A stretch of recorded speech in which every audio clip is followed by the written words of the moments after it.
जो अंत और प्रारंभ है, हर युग का वो आरंभ है। ब्रह्मांड जिसने है रचा, संसार जिसमें है बसा, ये कथा देवकी नंद की।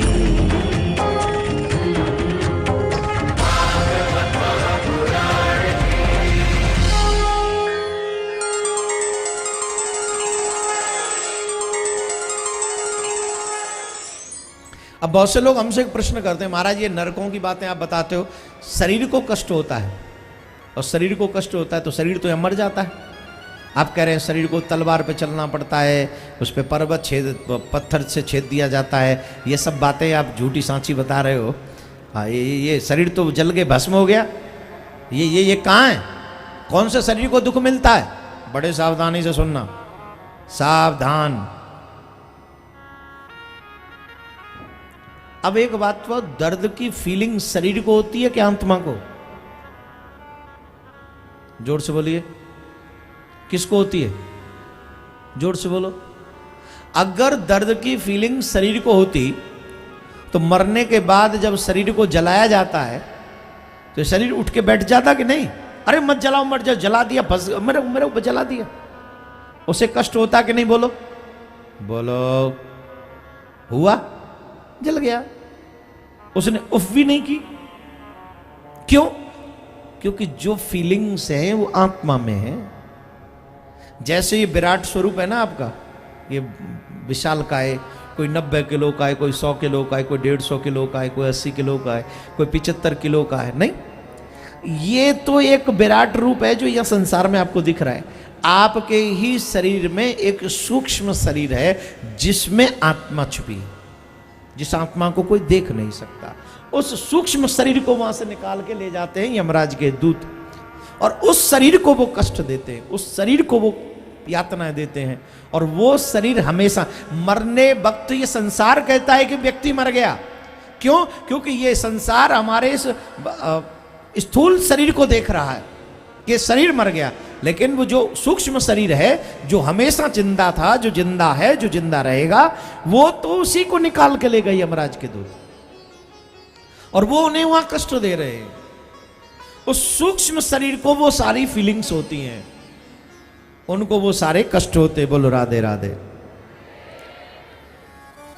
पर्यावर्तन नामक एक नरक है। घर आए हुए अतिथि को जो व्यक्ति क्रोध भरी दृष्टि से देखता है, पाप भरी दृष्टि से देखने वाले व्यक्ति को पर्यावर्तन नामक नरक में रखा जाता है, जहां कोए, गिद्ध, चील आदि सूकर पक्षी अपनी तीखी चोंचों से।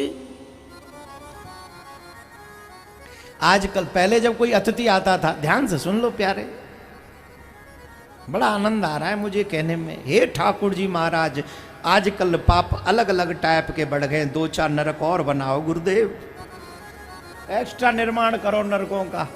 अब तो ऐसे ऐसे पाप बढ़ गए जो आपने भी महाराज, नई इजाद हो रही इनकारनेशन, थोड़ा और संख्या बढ़ गई, बढ़ाओ महाराज नरकों की संख्या। अब सुनो, अतिथि देवो, जोर से बोलो, अतिथि देवो। अतिथि किसके समान है?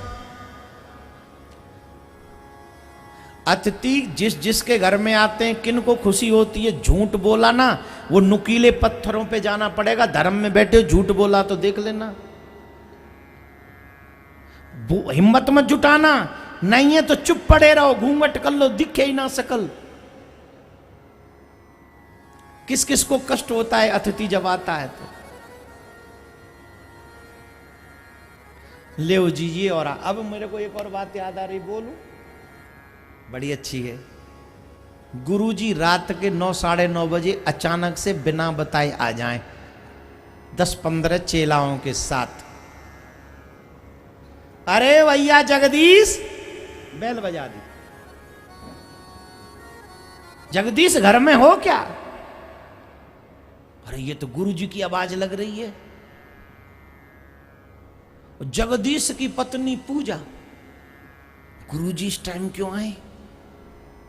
अब हमको पता है, फोन कर देते तो हम तो कह देते घर से बाहर है। अब क्या कर, चलो दरवाजा खोल। गए, गुरु जी आए। गुरु जी प्रणाम, गुरु साक्षात पर ब्रह्म। अचानक से आए गुरु जी। अरे भैया क्या बताएं, जाना कहीं और था, आ यहाँ गए, कोई बात नहीं, आज हमने सोचा अपने चेला के यहाँ रहेंगे। आओ आओ गुरु जी, यहीं रहेंगे रात भर? हाँ यहीं रहेंगे। गुरु जी आओ। पूजा कह रही है, पूछ तो लो, भोजन भी करेंगे क्या? गुरु जी चाय पानी क्या लेंगे? चाय पानी देख नहीं रहे कितने बज रहे? 9:45। हाँ गुरु जी, देर हो गई आने में, भोजन बनाओ। सब करेंगे चेला। अच्छा गुरु जी। पूजा ने चढ़ा दी कुकर, आलू ढक दिए। गुरु जी से बोलो पक्का खाएंगे कि कच्चा? आप जानते हो पक्का कच्चा किसको कहते हैं? पूड़ियाँ। अधिकांश गुरुजी जन दूसरों के घरों में जाके पक्का भोजन करते हैं, कच्चा नहीं करते, है ना? पक्का भोजन। आजकल तो सब हजाम है, गुरुजी आजकल मॉडर्न हो गए। जो मतलब और कुछ उल्टा सीधा नहीं, कच्चा पक्का कुछ मिल जाए, सबको एकदम ऐसा मशीन सेट है आजकल, सबको घुमड़ा दे, बढ़िया। हाँ पीस देते। तो गुरुजी ने अरे अब तो कच्चा तो खाएंगे, पर इतना पूजा को तकलीफ हो, कोई बात नहीं, पक्का बनाओ। जैसे तैसे श्री पूजा जी ने आलू की सब्जी और पूड़ियां बनाई। ले गुरु जी खाओ। जय अतिथि देवो बाबा। एक दिन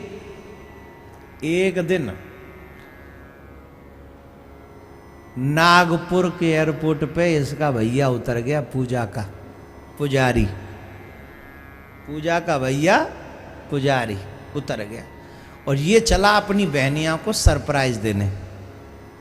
बहनों को बताना नहीं। टाइम हो रहा था 11:30। ठंडी यहाँ पड़ती है नागपुर में? नहीं, कहाँ पड़ती है? यहाँ तो तपेड़ा पड़ रहा है। हमारे यहाँ अभी भी ठंड पड़ रही है, यहाँ 12 पूरा, चलो खैर पड़ती होगी। ठंडी के दिन, दिसंबर का महीना, भयंकर ठंड, 11:30। पूजा जी रजाई में अंदर, दरवाजा, बैल बजी, और जैसे ही बैल बजी आवाज आई, पूजा। अरे ऐसा लगता हमारा भैया आ गए। कौन आ गए? जो भागी, फिर नहीं पूछा अपने पति से, भागी पूजा, भैया आ गए, भैया आ गए, भैया आ गए, गले लगा लिया। वाह भैया आ गए। अरे आप पहले नहीं बताया आप? अरे मैं क्या बताऊं, थोड़ा सोचा सरप्राइज दे दूं। जाना कहीं था, फ्लाइट यहाँ इमरजेंसी लैंडिंग हो गई, तो मैंने कहा घर ही चलता। अच्छा, बहुत अच्छा किया। भैया बैठो, मैं आपके लिए भोजन बनाती हूँ। नहीं नहीं नहीं, मैं एयरपोर्ट पे खा के आया हूँ, लेट हो रहा था तो आपको तंग नहीं करना था ना। खा के नहीं नहीं, खा के नहीं आया, आपके लिए, बहन के यहाँ आए हो, खा के आए हो। अरे राम राम, मेरे हाथ टूट जाए, मेरे हाथन में आग लग जाए। किस काम के ये हाथ, जो भैया को भोजन न करा सकूं? बैठो। और क्या क्या बनाया है फिर पूछो ही मत मेरे भैया। अब बताओ ईमानदारी से, आलू पूड़ी से काम चलेगा? भैया आया है तो, दिल्ली से आया भैया, नागपुर।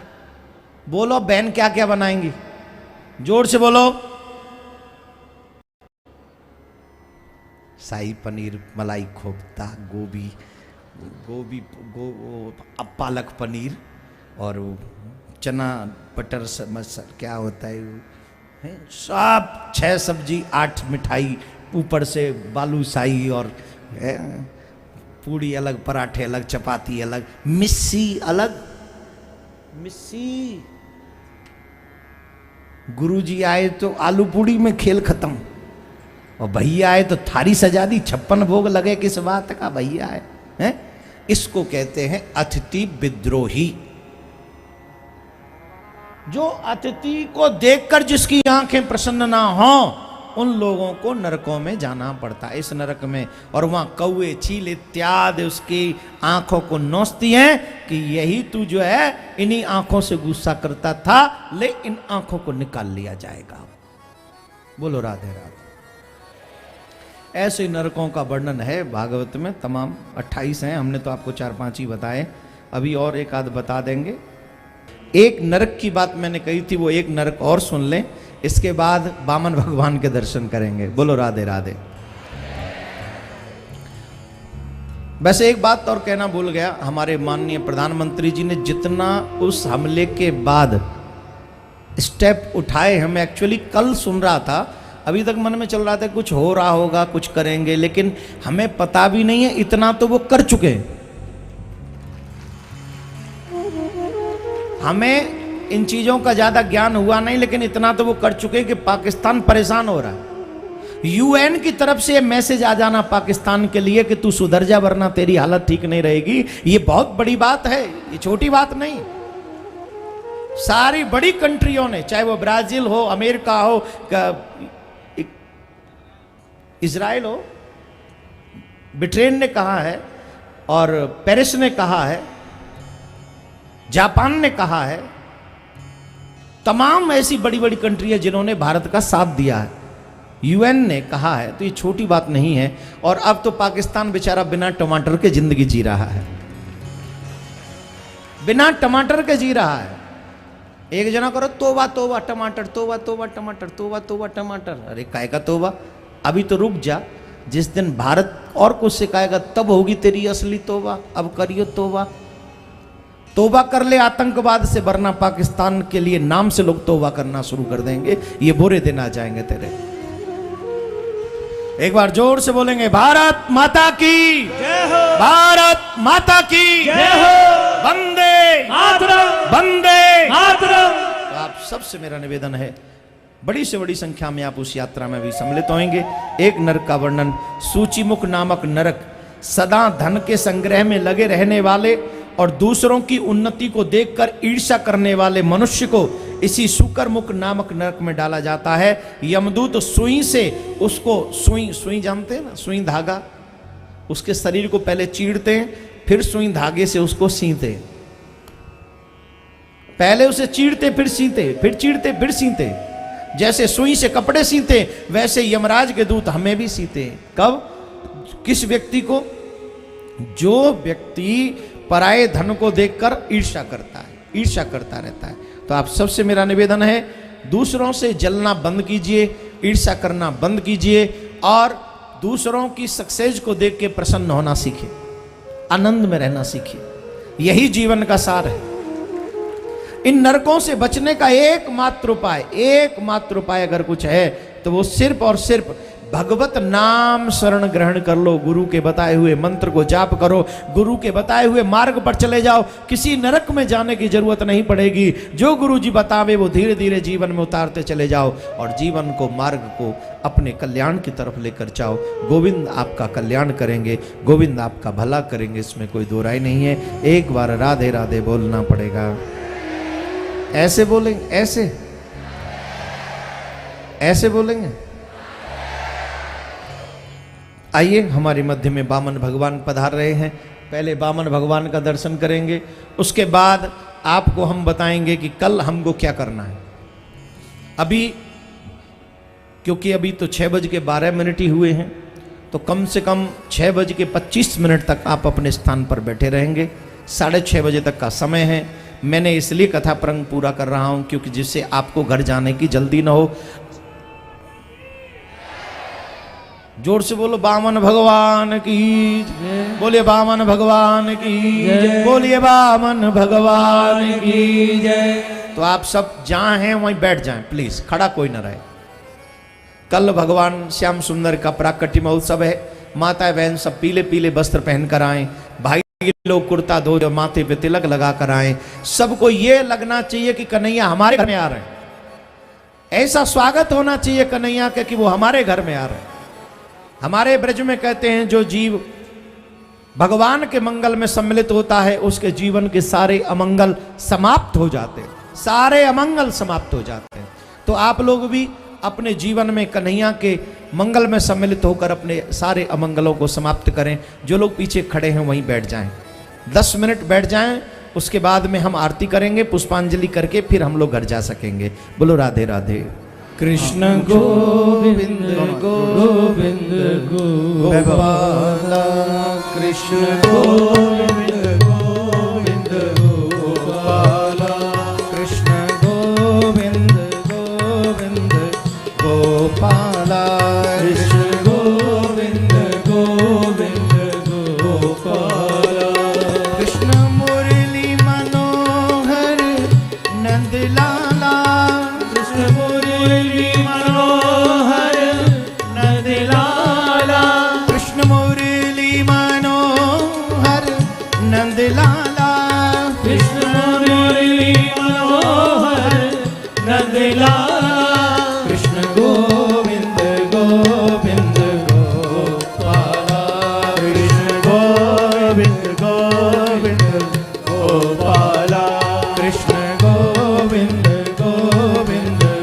गोपाला कृष्ण गोविंद गोविंद गोपाला भज मुरली मनोहर नंदलाला भज मुरली मनोहर नंदलाला भज मुरली मनोहर नंदलाला भज मुरली मनोहर नंदलाला कृष्ण गोविंद गोविंद गोपाला कृष्ण गोविंद गोविंद गोपाला कृष्ण गोविंद गोविंद गोपाला कृष्ण गोविंद गोविंद गोपाला भज मुरली मनोहर नंदलाला भज मुरली मनोहर नंदलाला भज मुरली मनोहर नंदलाला भज मुरली मनोहर नंदलाला कृष्ण गोविंद गोविंद गोपाला कृष्ण गोविंद गोविंद गोपाला गोविंद गोविंद गोपाला कृष्ण गोविंद गोविंद गोपाला भज मुरली मनोहर नंदलाला भज मुरली मनोहर नंदलाला भज मुरली मनोहर नंदलाला भज मुरली मनोहर नंदलाला कृष्ण गोविंद गोविंद गोपाला कृष्ण गोविंद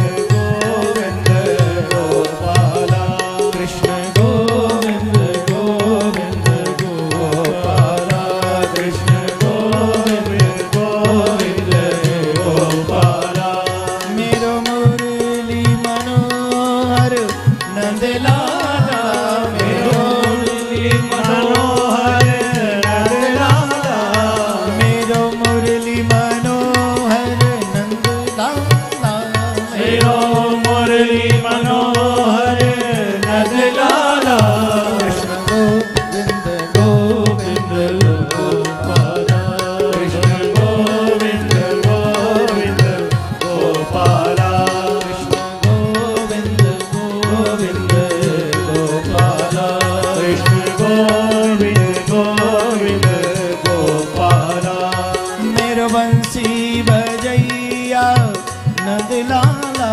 मेरो बंसी बजैया नंदलाला मेरो बंसी बजैया नंदलाला मेरो बंसी बजैया नंदलाला कृष्ण गोविंद गोविंद गोपाला कृष्ण गोविंद गोविंद गोपाला कृष्ण गोविंद गोविंद गोपाला कृष्ण गोविंद गोविंद गोपाला कृष्ण दाऊ जी को भैया नंदलाला कृष्ण दाऊ जी को भैया नंदलाला कृष्ण दाऊ जी को भैया नंदलाला कृष्ण दाऊ जी को भैया नंदलाला कृष्ण गोविंद गोविंद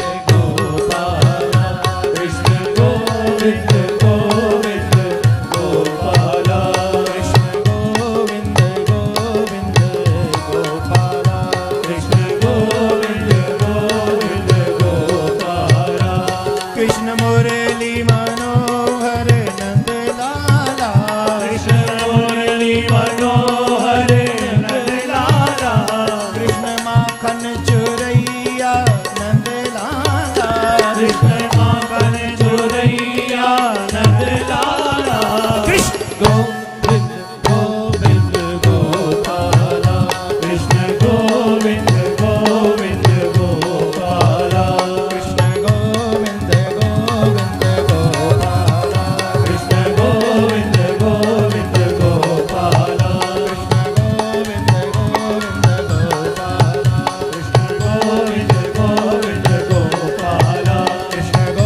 चरैया नंद लाला, कृष्ण धैनु चरैया नंद लाला, कृष्ण धैनु चरैया नंद लाला, कृष्ण गोविंद गोविंद गोपाला, गोविंद गोपाला, कृष्ण गोविंद गोविंद गोपाला, कृष्ण गोविंद गोविंद गोपाला, कृष्ण गोविंद गोविंद गोपाला,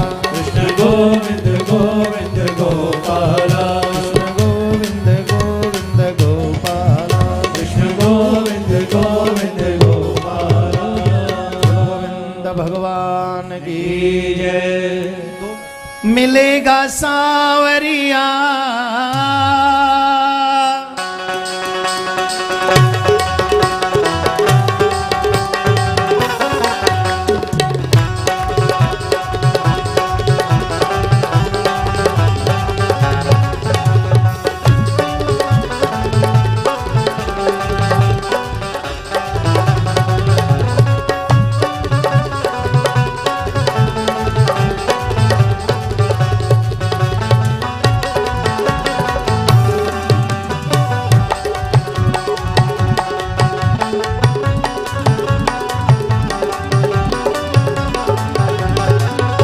मिलेगा सांवरिया, मिलेगा सांवरिया, बजेगी बांसुरिया, बजेगी बांसुरिया, बजेगी बांसुरिया, बजेगी बांसुरिया, जन्म अनमोल रे, तू राधे राधे बोल रे, जन्म अनमोल रे, तू राधे राधे बोल रे।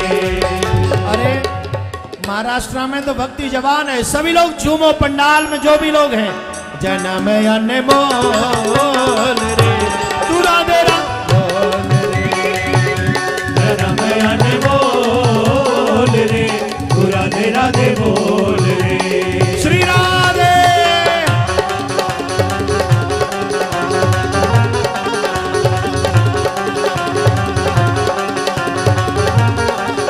बाके बिहारी लाल की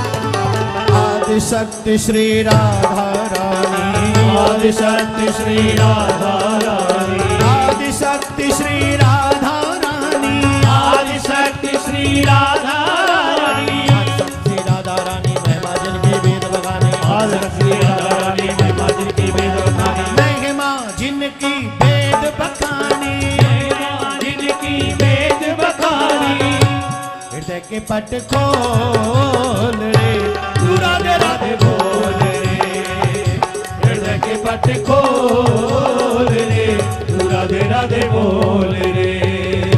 मिलेगा सांवरिया, मिलेगा सांवरिया, बजेगी बांसुरिया, बजेगी बांसुरिया, जन्म अनमोल रे, तू राधे राधे बोल रे, जन्म अनमोल रे, तू राधे राधे बोल रे। श्री राधे।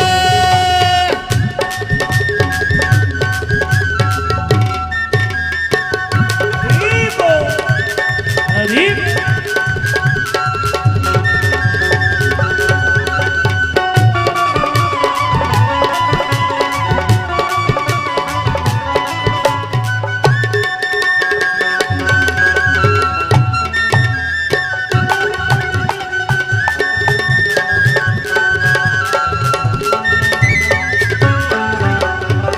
जो कोई बोले राधा राधा, जो कोई बोले राधा राधा, जो कोई बोले राधा राधा, जो कोई बोले राधा राधा, जो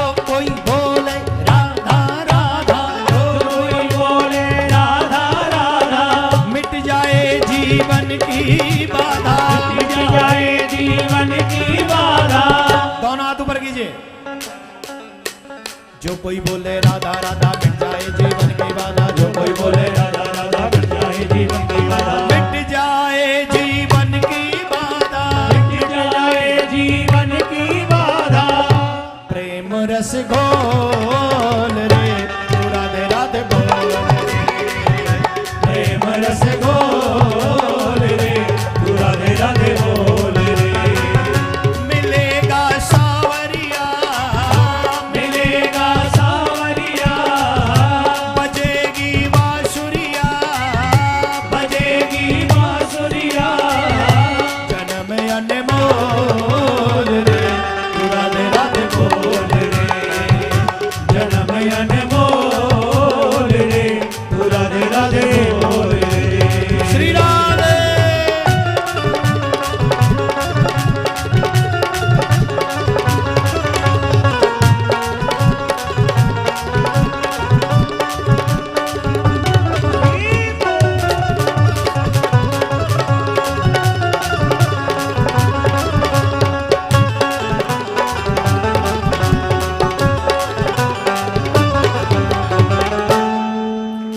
राधे श्याम पर ओ राधे श्याम मनोहर जोड़ी, राधे श्याम मनोहर जोड़ी, राधे श्याम मनोहर जोड़ी, राधे श्याम मनोहर जोड़ी, नाम सुधावर से चौरी, नाम सुधावर से चौरी। राधे श्याम मनोहर जोड़ी, नाम सुधावर से चौरी, राधे श्याम मनोहर जोड़ी, नाम सुधावर से चौरी।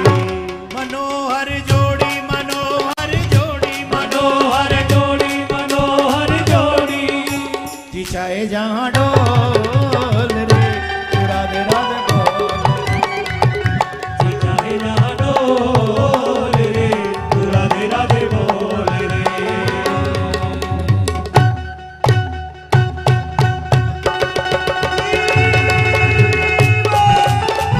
श्री राधे।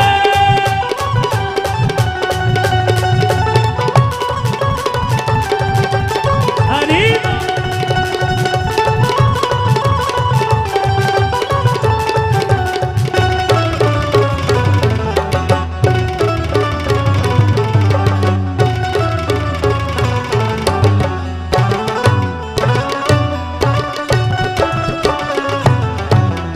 जय जय और जोर से।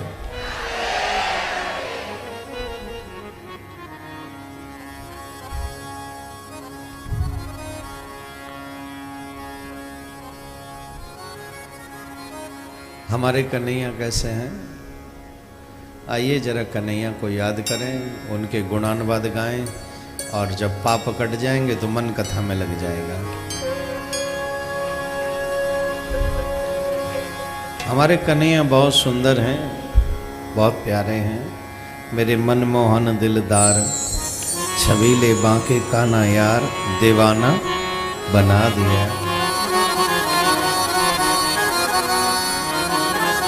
बहुत प्यारा है भजन, आप सब मिलकर गाएं। मेरे मनमोहन दिलदार, छबीले बांके काना यार, दीवाना बना दिया, दीवाना बना दिया, दीवाना बना दिया। मेरे मनमोहन दिलदार, ओ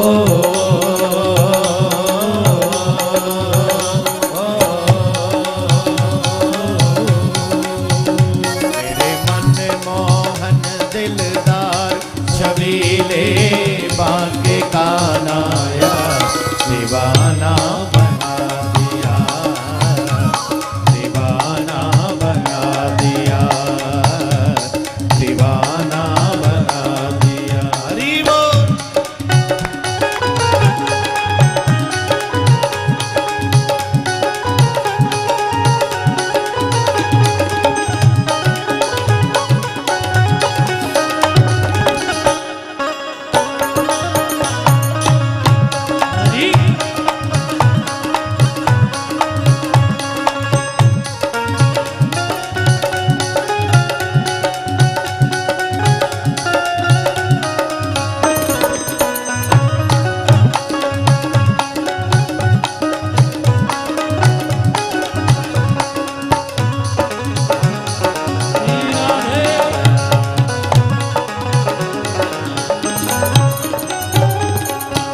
मधुर मधुर तेरी बाजे पयलिया, मधुर तेरी बाजे पयलिया, ओ मधुर मधुर तेरी बाजे मुरलिया, मधुर मधुर तेरी बाजे मुरलिया।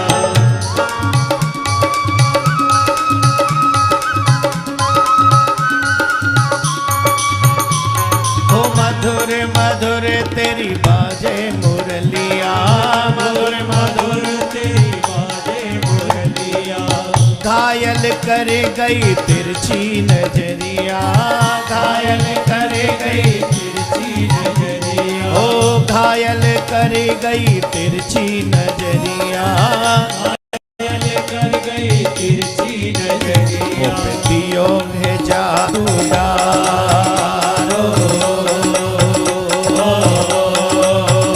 वो पे दियो है जादूदार, रंगीले लगे उचित निकार, दीवाना बना दिया, अरे दीवाना बना दिया, मेरे मन मोहन दिलदार हो।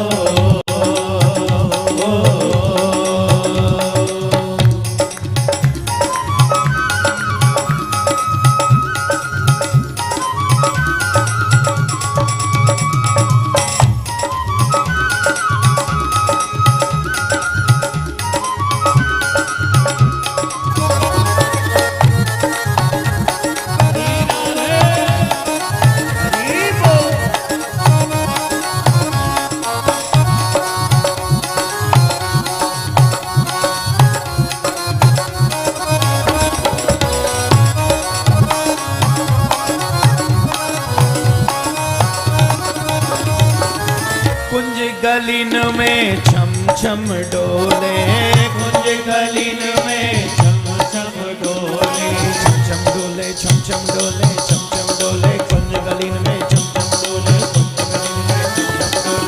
कुंज गलिन में छम छम डोले, कुंज गलिन में छम छम डोले।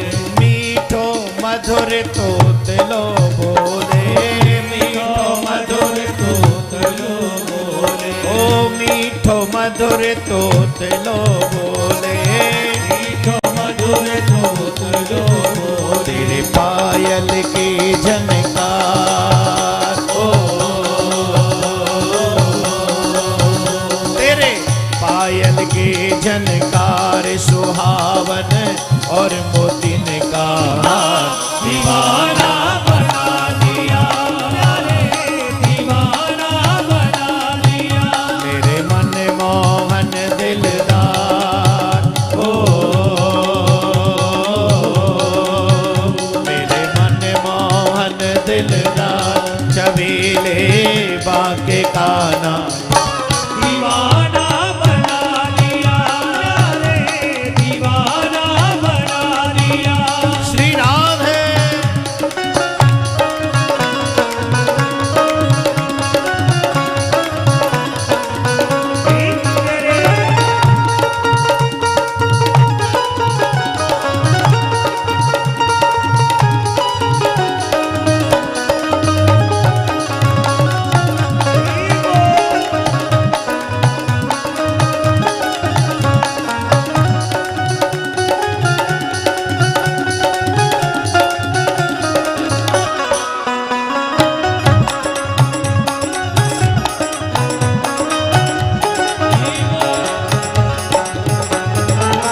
ऐसी बजी बांसुरी तेरी, ऐसी बजी बांसुरी तेरी, हो ऐसी बजी बांसुरी तेरी, ऐसी बजी बांसुरी तेरी, ओ मन में बस गई सूरत तेरी, मन में बस गई सूरत तेरी, ओ ऐसी बजी बांसुरी तेरी, मन में बस गई मूरत मेरी, ऐसी बड़ी बांसुरी तेरी, मन में बस गई सूरत तेरी, ओ मन में बस गई सूरत भोरी, मन में बस गई सूरत गोरी। अब है गयो जग बेकार,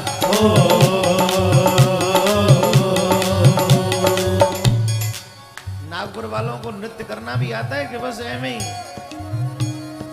देखो बैठे हुए बड़े आराम से ताली भी नहीं बजा पा रहे बेचारे, कमजोर दिल कहीं के। दोनों हाथ ऊपर कीजिए, दोनों हाथ ऊपर कीजिए।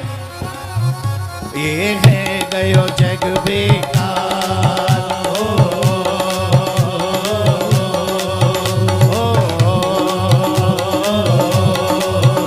अब ये जग है बेकार, वो मन में बस गए कृष्ण मुरारी।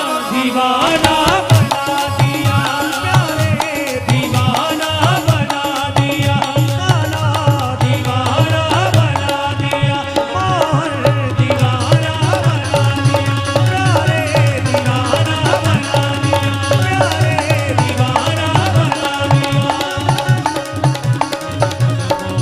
मेरे मनमोहन दिलदार हो,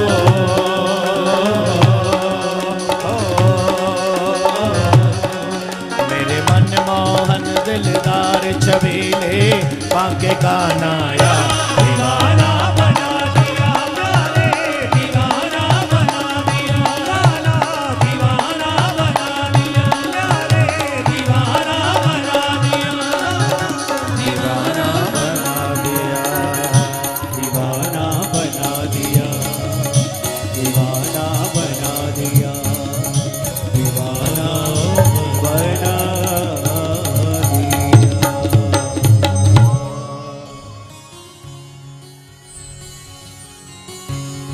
जोर से बोलना पड़ेगा। मेरे मनमोहन दिलदार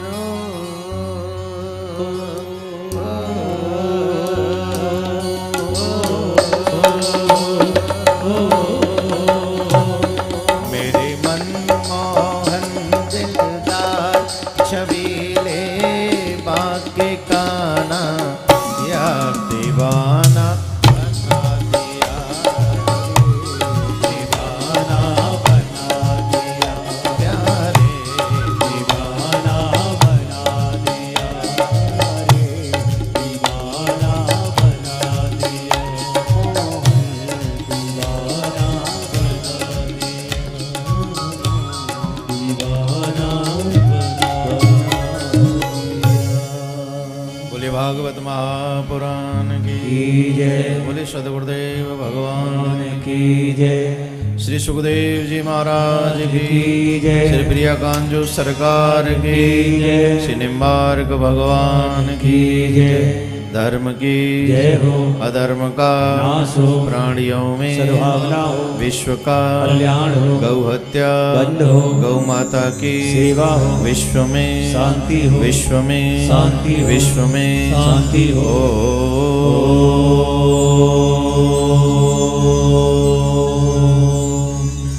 शांति शांति शांति।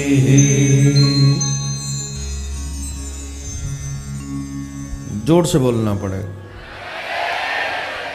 और जोर से बोलना। श्रीमद् भागवत कथा के चतुर्थ दिवस में आप सब प्रभु प्रेमियों का स्वागत है। शांति सेवा शिविर में मन कर्म वचन से श्रीमद् भागवत कथा आप लोग श्रवण करने पधारे, उसके लिए धन्यवाद।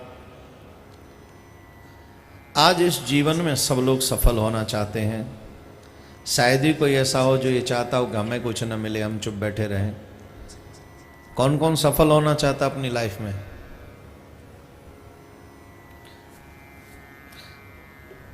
कौन कौन?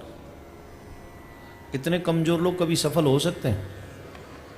जो एक मिनट, एक छोटी 30 सेकंड जो लोग अपना हाथ ऊपर न रख सके, ये कायर बुजदिल लोग जो है, इतने कमजोर लोग, ये सफल होंगे?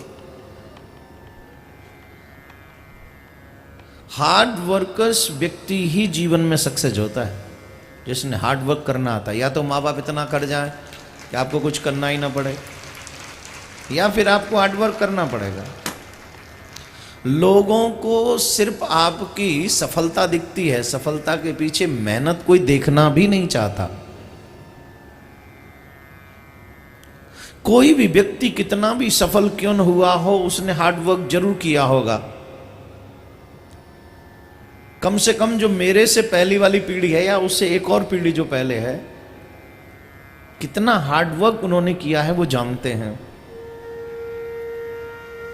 कई लोग ऐसे होंगे नागपुर में जो सिर्फ किराया लेके आए थे इस नागपुर में, उनके सिवा कुछ नहीं था उन पे, लेकिन आज वो हर फंक्शन की, हर महोत्सव की शान होते हैं। क्यों होते हैं? हार्ड वर्क की वजह से। घर बैठे किसी को कुछ नहीं मिलता है, और जो मिला भी हो ना भाग्य में, वो भी छिन जाता है बैठे बैठे। इसलिए कौन कौन चाहते हैं सफल हो?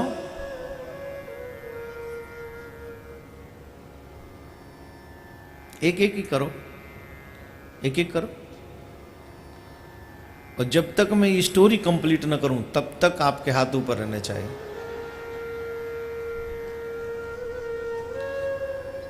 रखो ऊपर। सोफे का सहारा क्यों? ऊंचा करो।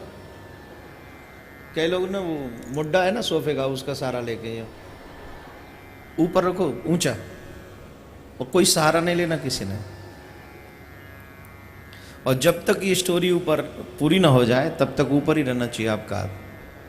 आप नीचे कर लो, जो सीनियर हैं वो नीचे कर सकते हैं, सिर्फ सीनियर लोग 60 के करीब, 50 के करीब जो हैं वो नीचे कर लें बस। बाकी जो जवान हैं, जो वाकई चाहते हैं कि हम सफल हों, देखिए तो सही तुम्हारे अंदर कितनी ताकत है, कितना सह सकते हो। अपने आप को आजमाइश करो, क्या बुराई है? थोड़ा सा आजमाए ना अपने आप को। तुम्हें पता होना चाहिए कि तुम में सिर्फ क्या हो गया, आपको सफल नहीं होना है। पीछे नीचे आराम से बैठे हाथ करके, क्या हुआ? नहीं होना है। जवानी भी पानी फेर लिया, किसी काम की नहीं रही जवानी है भाई। चलो नीचे कर लो। इससे आपको अपनी औकात पता चल गई कि हम में अंदर कितनी ताकत है। 1 मिनट में हाथ दुखने लग जाए और तुम पाकिस्तान को हराने की बात करते हो।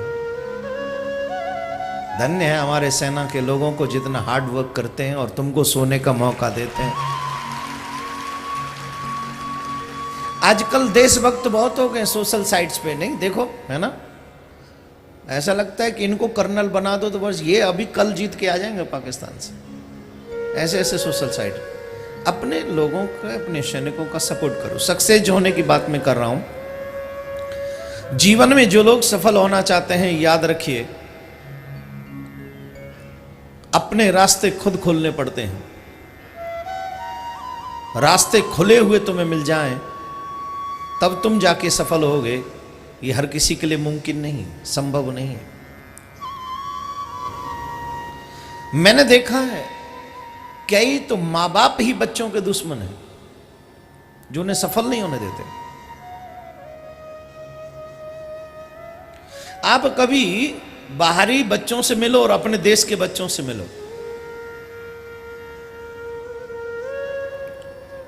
बाहर के मां बाप बचपन से ही अपने बच्चों को इंडिपेंडेंट रखते हैं, बचपन से। और हमारे यहां वो 25 साल का भी हो जाए तो भी मम्मी कहेगी थोड़ा ध्यान रखियो अपना। गलत बात नहीं है, मां कह रही है ध्यान रखना, अच्छी बात है। लेकिन 4 लोग तो बचपन से उसके नौकर होते हैं। वो अपने कपड़े भी अपने आप नहीं उठाता है, अंदर से आवाज लगाता है स्नान करते करते, मम्मी टॉवल देना। क्यों? तेरे हाथ नहीं थे? अपने आप नहीं ले जा सकता था? आप इन बातों को हंसी में मत टालिए। आप अपने बच्चों का भविष्य बनाइए, बिगाड़िए मत। बनाइए। मुझे एक बात याद आ रही है। एक राजा था और उस राजा को एक पक्षी होता है बाज, जानते हैं ना? बाज एक पक्षी होता है। उसको बाज रखने का बड़ा शौक था, तो अचानक से उसने जो बाज रखा हुआ था वो समाप्त हो गया। तो उसने कहा भाई हमें बाज चाहिए ही चाहिए। और राजा, बड़े लोग तो जो जिद कर ले उसको करना पड़ता है। सब लोगों ने ढूंढा भाई बाज को लाओ। तो 2 बाज के बच्चे एक मंत्री को मिले,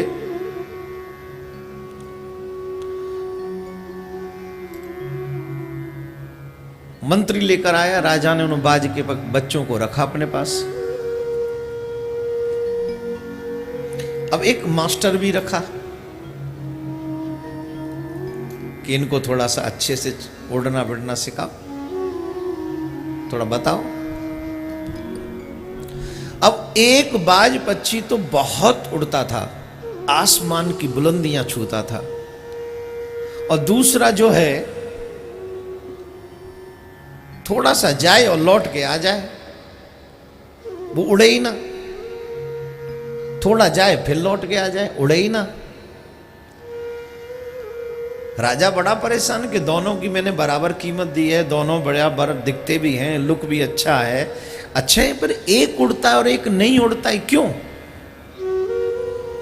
उसने बहुत लोगों को लगाया कि भाई जो इसे सिखाएगा, उड़ना सिखाएगा, मैं उसे अच्छी राशि दूंगा, इसे कोई सिखाए, इसे कोई सिखाए। बहुत लोग आए, बड़े बड़े विद्वान आए, लेकिन वो उड़े फिर आके डाली पे बैठ जाए, फिर उड़े फिर डाली पे आके बैठ जाए। सब लोगों की मेहनत बेकार गई। एक दिन एक किसान आया, उसने पूछा भाई समस्या क्या है? बोली ये उड़ता ही नहीं है, ये दूसरा उड़ता और ये उड़ता नहीं है। तो किसान ने कहा हम सिखा सकते इसे उड़ना। तुम कैसे उड़ाओगे? बड़े बड़े विद्वान नहीं सिखा सके। बोले विद्वानों में और हम जैसे गंवारों में कुछ तो अंतर होगा ही, हम कर देंगे, हम सिखाएंगे। राजा ने कहा तुम भी ट्राई करके देखो। राजा ने ट्राई और किसान से कहा, और 2 दिन उसने देखा कि समस्या कहां है, प्रॉब्लम कहां है।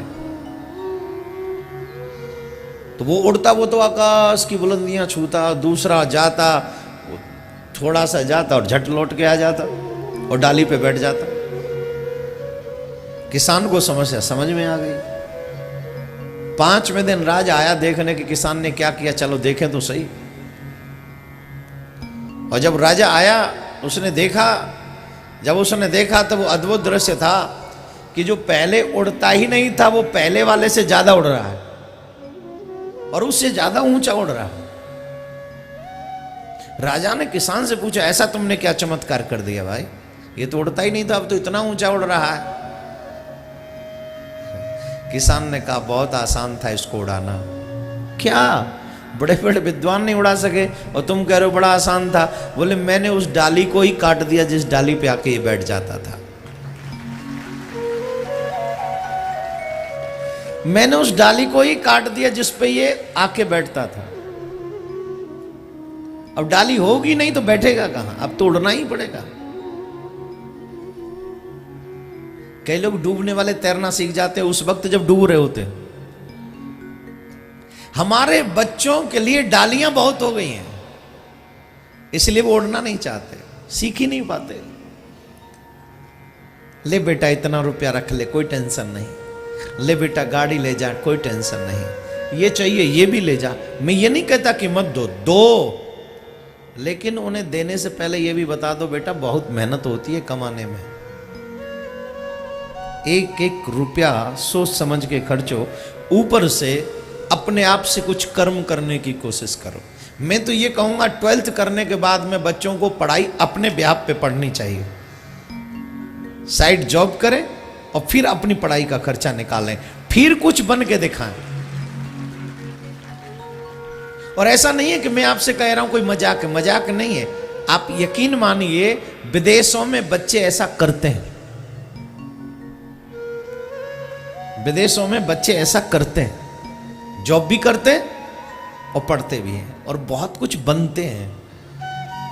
इसलिए मैं आप सब माँ बाप को एक निवेदन आज के माध्यम से, आज कथा के क्रम, क्योंकि मेरे मन में था सब बच्चे सफल होना चाहते हैं, तो सफल होने के लिए एकमात्र उद्देश्य हार्ड वर्क। एसी रूम में सोने की आदत अगर तुम्हारी बन गई है तो तुम सफल होगे, ये सपना भी छोड़ देना। माँ बाप दे भी चले गए हैं, दे के भी गए हैं, उसे कितने दिन संभाल के रख सकोगे ये भी कोई नहीं जानता है। मैं ये नहीं कहता कि सुख सुविधाओं में मत रहो, लेकिन इस शरीर को सुख मत दो। कभी कभी इन बहुत सारी चीजें बताने का मन करता है पर रह जाता हूं। आपका शरीर में हकीकत देखिए, पसीना बहाने के लिए आदमी जिम जाता है अपने आप को सेट करने के लिए, जाता है कि नहीं? हजारों रुपए खर्च करता है जिम में जाके, और वही जिम वाली मेहनत अगर घर में कर ले तो तेरा काम भी हो जाएगा, तेरी मेहनत भी हो जाएगी और तेरा पैसा भी बच जाएगा। लेकिन ऐसा हम करना ही नहीं चाहते। क्यों नहीं करना चाहते? क्योंकि हम दिखाना चाहते हैं हम मॉडर्न है, यहां हमारे नौकर हैं, वहां हम पसीना बहाएंगे, पैसे देके वहां पसीना बहाएंगे।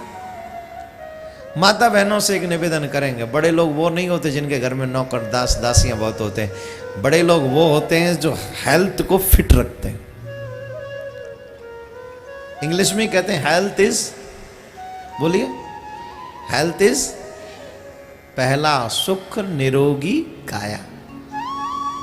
सबसे बड़ी दौलत है आपके शरीर में कोई रोग न लगे, और ये तभी संभव है जब आप हार्ड वर्क करते रहेंगे, अपने शरीर से पसीना निकालते रहेंगे और हार्ड वर्क खुद करेंगे। तो मुझे लगता है 70% आप फिट रहेंगे और आप सफल भी हो सकते हैं। जिनका शरीर चुस्त होता है ना, उन्हें इंटरनली फीलिंग बहुत आती है। जिनके शरीर दुलदुल होते हैं, मोटे ताजे होते हैं, चला नहीं जाता है, वो अंदर से बड़ी अंदर से कमजोरी सी महसूस, क्या करें, क्या हमारा। हमें मत देखो, हम अगर मोटे और भी हो जाएं तो भी कोई फर्क नहीं, क्योंकि हमारा काम है बोलने का, दौड़ने का नहीं। हमने इसीलिए मोटी ताजी सब बनवाई बढ़िया सी, और थोड़े फैल जाएं तो भी जगह मिले हमको। लेकिन पहला सुख निरोगी काया, आप अपने आप को दुरुस्त रखें, हार्ड वर्क करें, मेहनत करें, और सफलता के लिए किसी को गिरा के आगे न बढ़े। ये जीवन भर याद रखें, अगर आप किसी को गिरा के आगे बढ़ेंगे तो निश्चित आपको सफलता अगर मिल भी गई तो छिनेगी भी। अगर सफल होना है तो किसी को उठा के आगे बढ़े, फिर देखिए आप कभी नीचे नहीं आओगे। सफल वही है जो किसी को उठाना जानता है, जो गिराने में लगा रहता है वो कभी सफल नहीं होता है। आप सबसे यंगस्टर्स से मेरा निवेदन है, जीवन में किसी की हेल्प करके आगे बढ़ोगे तो मेरा ठाकुर जी तुम्हें बहुत आगे लेके जाएगा, बहुत आगे लेके जाएगा। सुखदेव जी कहते हैं, राजन,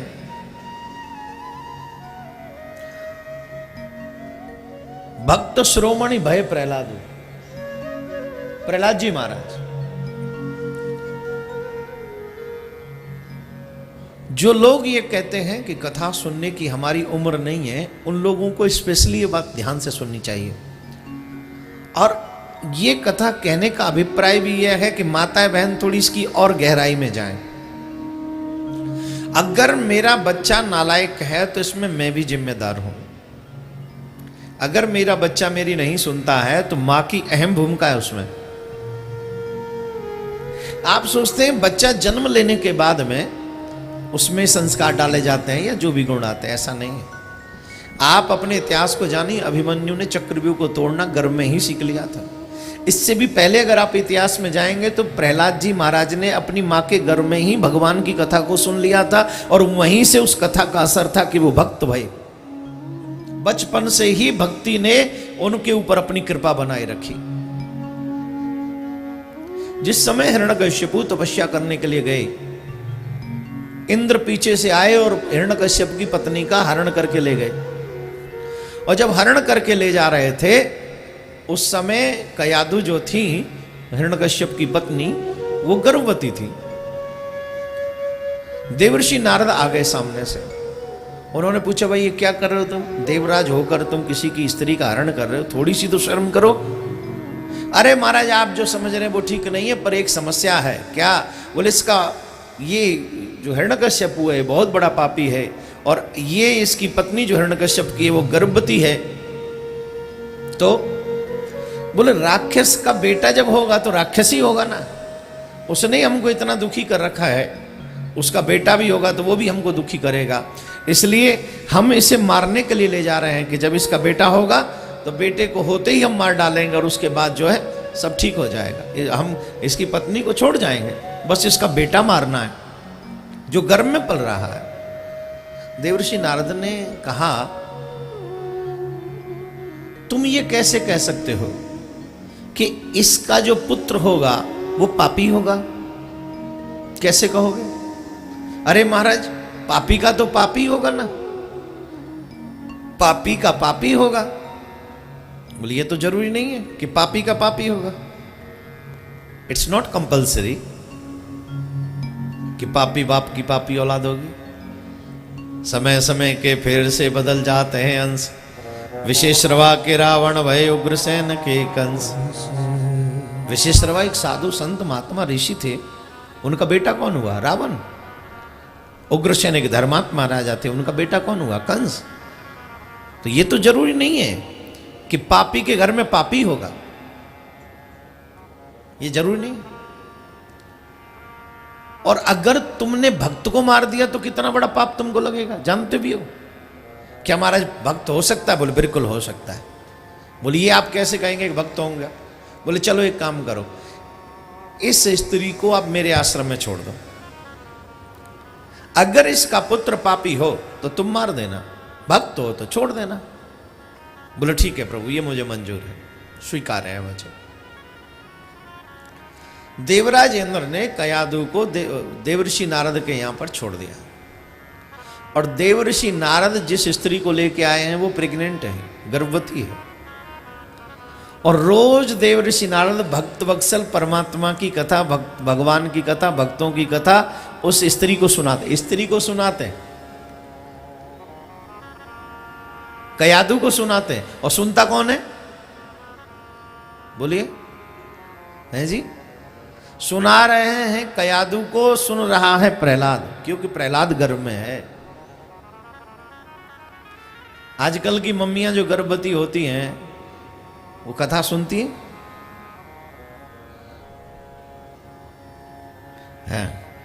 कान में वो लगा लेती हैं, क्या बोलते उसको, फोन में लगा लेती हैं उसको, और शुरू, चन्ना वे घर आ जा, धन्ना वे घर आ जा।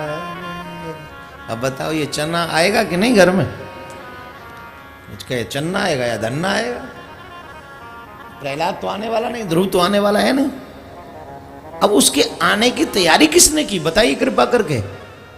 मम्मी जी ने। डॉक्टर भी तो और इंटेलिजेंट है, जैसे ही पता चले कि मां बनने वाली हो गई, टोटली बेड रेस्ट करना, टोटली बेड रेस्ट। बोले हाँ जी। अब टोटल बेड रेस्ट करेंगे तो मम्मी पूरे दिन क्या करेगी?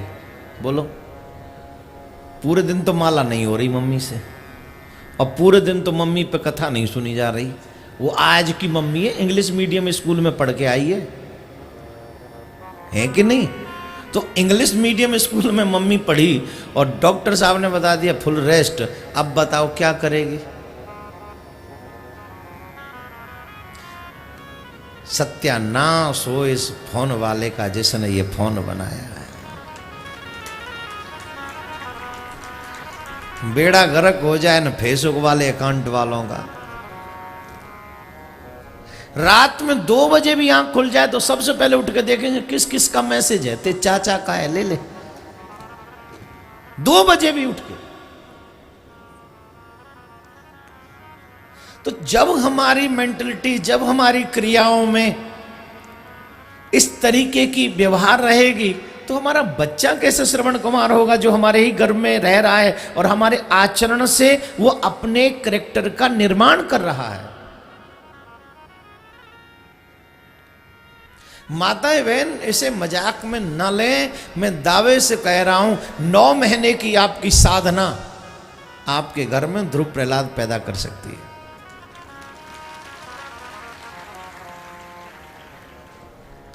सिर्फ 9 महीने की साधना।